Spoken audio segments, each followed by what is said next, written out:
रावण की आज्ञा से मकराक्ष का युद्ध के लिए प्रस्थान। निकुंभ और कुंभ को मारा गया सुनकर रावण को बड़ा क्रोध हुआ। वह आग के समान जल उठा। रावण ने क्रोध और शोक दोनों से व्याकुल हो विशाल नेत्रों वाले खरपुत्र मकराक्ष से कहा, बेटा, मेरी आज्ञा से विशाल सेना के साथ जाओ और बंदरों सहित उन दोनों भाई राम तथा लक्ष्मण को मार डालो। रावण की यह बात सुनकर अपने को शूरवीर मानने वाले खरपुत्र मकराक्ष ने हर्षपूर्वक कहा, बहुत अच्छा।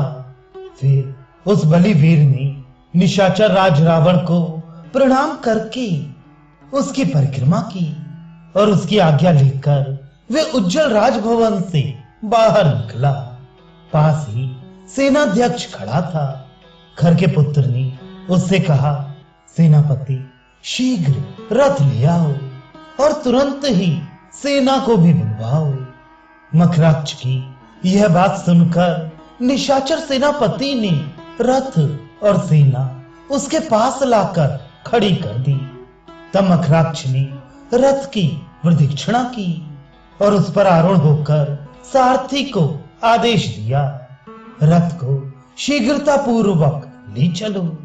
इसके बाद मकराक्ष ने समस्त राक्षसों से कहा, निशाचर, तुम लोग मेरे आगे रहकर युद्ध करो। मुझे महामना राक्षस राज रावण ने समर भूमि में राम और लक्ष्मण दोनों भाइयों को मारने की आज्ञा दी है। राक्षसों, आज मैं राम, लक्ष्मण, वानर राज सुग्रीव तथा दूसरे वानरों का अपने उत्तम बाणों द्वारा वध करूंगा।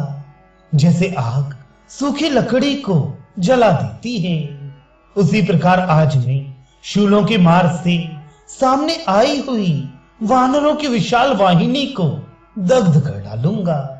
मकराक्ष का यह वचन सुनकर नाना प्रकार के अस्त्र शस्त्रों से संपन्न वे समस्त बलवान निशाचर युद्ध के लिए सावधान हो गए।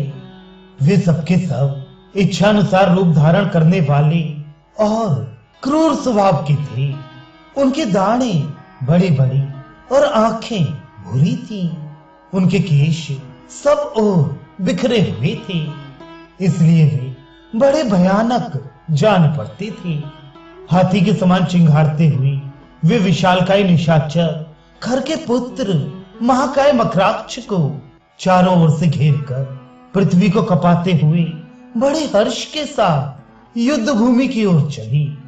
उस समय चारों ओर सहस्त्रों शंखों की ध्वनि हो रही थी। हजारों डंके पीटे जाते थे। योद्धाओं के गर्जने और ताल ठोकने की आवाज भी उनके साथ मिली हुई थी। इस प्रकार वहां बड़ा भारी कोलाहल मच गया था। उस समय मकराक्ष के सारथी के हाथ से चाबुक छूटकर नीचे गिर पड़ा और दैववश उस राक्षस का ध्वज भी सहसा धराशायी हो गया। उसके रथ में जुटे हुए घोड़े विक्रम रहित हो गए। वे अपनी नाना प्रकार की विचित्र चालें भूल गए।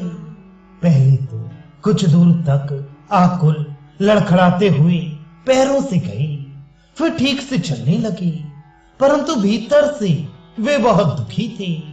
उनके मुख पर आंसुओं की धारा बह रही थी।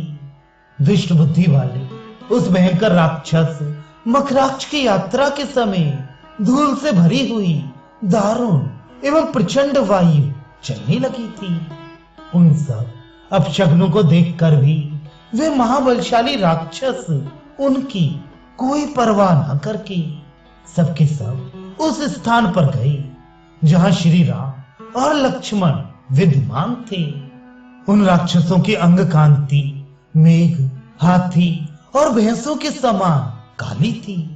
वे युद्ध के मुहाने पर अनेक बार गदाओं और तलवारों की चोट से घायल हो चुके थे।